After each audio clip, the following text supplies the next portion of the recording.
Débat sur la démission de 2 secrétaires d'État hier soir. 2 secrétaires d'État épinglés récemment pour l'utilisation de fonds publics. Christian Blanc, secrétaire d'État au Grand Paris, qui avait acheté pour 12 000 € de cigares. Et Alain Joyandet, critiqué pour un aller-retour aux Antilles en jet privé et pour un permis de construire pour agrandir sa maison au-dessus de Saint-Trope. On parle de tout ça avec Marie-Ève Malouine, chef du service politique de France Info. Bonjour Marie-Ève. Bonjour Nicolas. Avec Sylvie-Pierre Brossolette, directrice adjointe de la rédaction du Point. Bonjour. Bonjour. Et avec Laurent Geoffrin, et non pas Laurent Blanc, que je vous ai appelé tout à l'heure en faisant un beau lapsus. Je ne fume pas le cigare. Laurent Geoffrin, le directeur de Libération. Alors, première question à vous trois. Est-ce qu'ils ont démissionné ou est-ce qu'ils ont été démissionnés? Vous allez me le dire dans un instant. Mais d'abord, on écoute la version de Luc Châtel, le porte-parole du gouvernement. Lui dit que c'est bien François Fillon et Nicolas Sarkozy qui ont demandé à ces secrétaires d'État de démissionner. Le président de la République et le Premier ministre ont décidé de tirer les conséquences d'événements que les Français n'avaient pas compris, n'avaient pas acceptés. Et donc après avoir échangé avec Alain Joyandet et Christian Blanc, ils leur ont demandé leur démission. On a vu ces derniers jours, c'est vrai qu'au moment où on demande des efforts importants aux Français, le devoir d'exemplarité est essentiel. Le président de la République a eu l'occasion de le rappeler au dernier Conseil des ministres. Donc c'est après un échange avec le Premier ministre qu'ils ont décidé de tirer les conséquences de ce qui s'était passé. Alors, on leur a demandé de démissionner, dit Luc Châtel. Il y a d'autres versions qui circulent, vous avez l'air de... Oui, il y en a d'autres. C'est vraiment... Vous connaissez la phrase, ces mystères nous dépassent, feignons d'en être les organisateurs.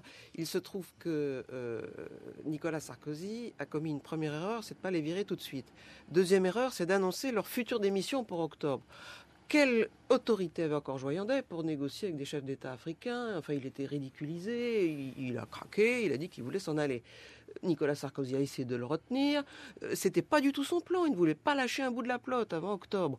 Et puis bon, Joyandet a été jusqu'au bout. Donc ils ont fait un paquet avec Blanc qu'ils ont forcé à démissionner pour au moins faire de cet événement quelque chose pour l'opinion et avoir l'air de donner quelques têtes et du coup essayer de profiter de ces 2 démissions pour faire tomber la pression sur Éric Woerth. Mais le plan n'était pas ça au départ. C'est Alain Joyandet qui a forcé la main. Donc vous diriez ça aussi, Marie-Ève Malouine? Oui, il a un petit peu forcé la main, mais enfin en même temps, c'est Nicolas Sarkozy qui lui a forcé la main aussi. Dire on va prendre une série de mesures pour que ce genre de comportement ne puisse pas se reproduire. Désormais, ce sera sanctionné et dire certains comportements ne m'ont pas plu du tout. Je m'en souviendrai, en octobre, ça va se payer. Ça met les gens dans une situation impossible et donc forcément, il leur a forcé la main pour démissionner aussi. On ne peut pas dire je vais vous démissionner, mais vous restez là comme la corde suspendue. C'est impossible à tenir. Laurent Geoffrin. Ce qu'il faut dire, c'est que il faut parler un peu du contexte. Dans n'importe quel pays européen, ils auraient démissionné dans l'heure, enfin dans les 24 heures. Ça s'est produit, ce genre d'affaires, en Grande-Bretagne, je sais pas, dans les pays scandinaves, partout. Enfin, ça arrive, bon, les gens qui font des erreurs comme ça, et ils s'en vont. En France, ils s'en vont pas. Et c'est quand ils s'en vont que ça fait une sorte d'événement, un retardement. Il faut essayer de comprendre pourquoi. Il y a une habitude dans la classe dirigeante des privilèges. C'est ça le fond de l'affaire. Et pourquoi ils ne démissionnent pas tout de suite? C'est parce qu'ils se disent, mais tout le monde fait ça. Enfin, ils croient, tout le monde fait ça. Se faire payer ses cigares par la République, bon, c'est pas grave, c'est une broutille, etc. Ou prêter son appartement, je sais pas, de fonction, des choses comme ça. Ce sont des comportements assez répandus. Et donc, ils n'ont pas du tout l'idée de se dire, mais je suis coupable, il faut que je m'en aille. Et il faut que ce soit les autorités, la presse ou l'opinion qui finissent par dire ça, mais ça pose problème, surtout en période de crise, comment vous pouvez vous faire ça, etc. C'est des petites choses, mais c'est des symboles très malheureux. Et il y a une espèce de mithridatisation du passe-droit. Mithridatisation. Oui, Mithridate, c'était un roi de l'Antiquité qui buvait un tout petit peu de poison tous les jours pour le cas où il serait empoisonné pour pouvoir résister. Excusez-moi d'être cuistre, puisque vous posez la question.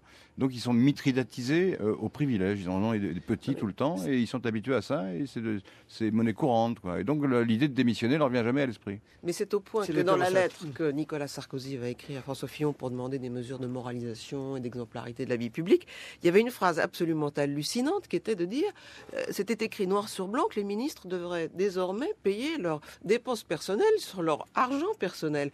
Comme si avant, ça n'était pas le cas. Enfin, il y avait de quoi bondir, c'était effarant. Si vraiment tous ces ministres se payaient sur la bête, il fallait tous les virer. C'est quand même quelque chose d'extravagant. Enfin, maintenant, sinon, pour la suite, à quoi tout cela peut servir?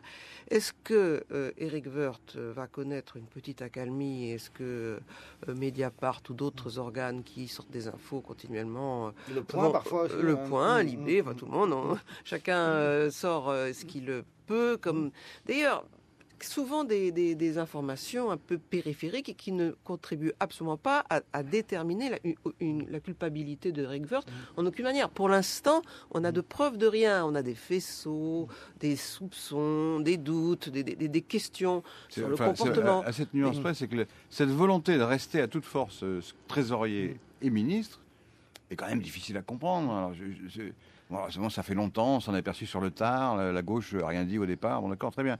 Mais enfin, bon, maintenant, les choses étant ce qu'elles sont, qu'est-ce qui l'empêche de démissionner de son poste de trésorier? Il reste ministre, s'occupe de la retraite, mais au moins, il met fin à un risque ou un soupçon rétrospectif peut-être, mais un soupçon quand même. Alors, on a glissé un peu vite des deux secrétaires d'État à Éric Woerth, et c'est sans doute pas par hasard, Marie-Ève Malouine, c'est qu'effectivement, c'est la question qu'on se pose ce matin. Est-ce que ces deux secrétaires d'État sont des fusibles pour protéger le ministre du Travail? C'est l'impression qu'on a, parce qu'on voit bien que Nicolas Sarkozy tient à garder Éric Woerth comme il tenait à garder ses secrétaires d'État, mais ça crée un climat. Il n'y a rien d'illégal dans ce qu'a fait Éric Woerth, mais ça crée ce sentiment, ce climat qui fait que les gens ont le sentiment que les ministres sont au-dessus de tout.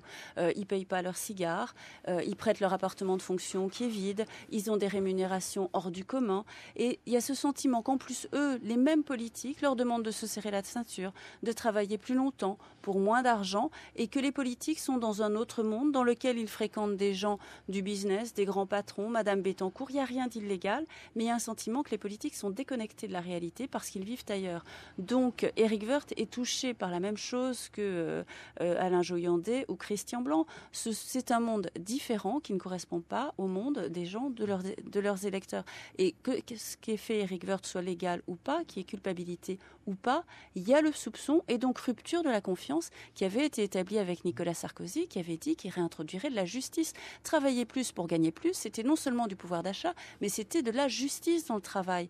Et ça, on a le sentiment que c'est en train d'être perdu et que deux fusibles ne suffiront pas. Parce que ça va même plus loin. Je crois que maintenant, au-delà d'Éric Woerth, c'est vraiment Madame Bettencourt qui va être aussi sous le feu des questions.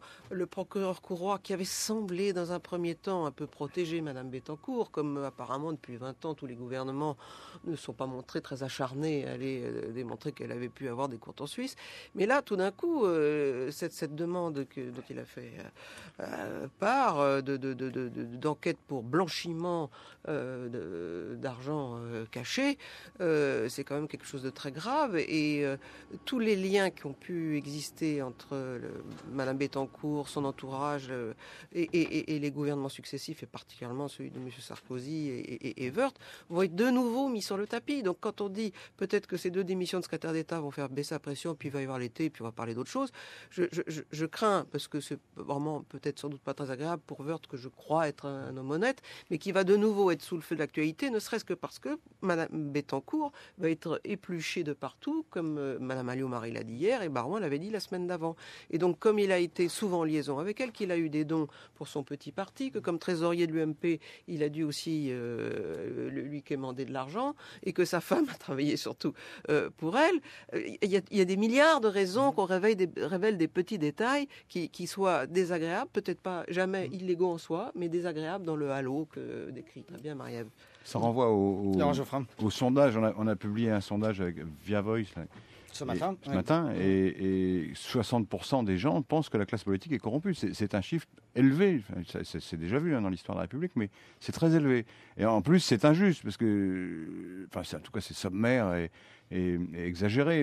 C'est vrai qu'il y a des cas de gens qui sont indélicats, mais globalement, les hommes politiques ne sont pas corrompus. Alors les gens le pensent à 60%.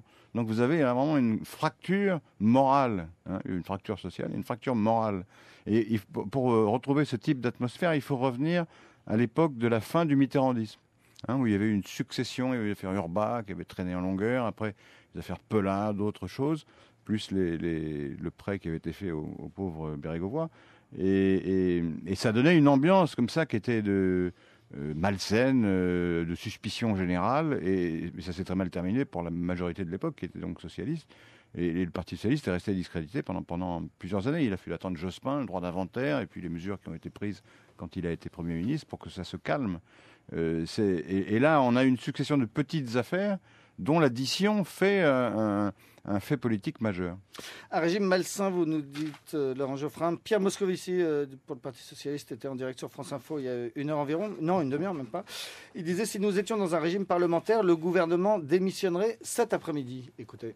Si nous étions dans un régime parlementaire, cet après-midi, l'opposition interpellerait à la Chambre le gouvernement, que le gouvernement tomberait, que demain on en aurait un autre, et puis peut-être de nouvelles élections. La réalité, c'est que nous sommes dans une crise politique grave, et que le gouvernement de la France est maintenant à bout de souffle, usé, dévalorisé, qu'il n'a plus la confiance des Français du fait de sa politique, et en plus maintenant on sait qu'il n'a plus la confiance de Nicolas Sarkozy, parce qu'on pourrait rajouter la liste de ceux qu'il veut faire partir demain. Et donc la question, c'est pourquoi ça continue. On voit Nicolas Sarkozy très hésitant dans tout ça. On a besoin d'un président qui reprenne les affaires en main. La République ne peut pas accepter d'être ballottée ainsi. Voilà, Pierre Moscovici qui dit dans un régime parlementaire, il y aurait des nouvelles élections. Façon de dire qu'il souhaite des nouvelles élections. Il exagère un peu. Même dans un régime parlementaire, il y a une majorité qui est souvent soudée. Et si le Premier ministre décide qu'on continue, on continue. Alors là, grâce aux institutions de la Ve République, il n'est pas question qu'un gouvernement démissionne comme ça si le président de la République ne le souhaite pas.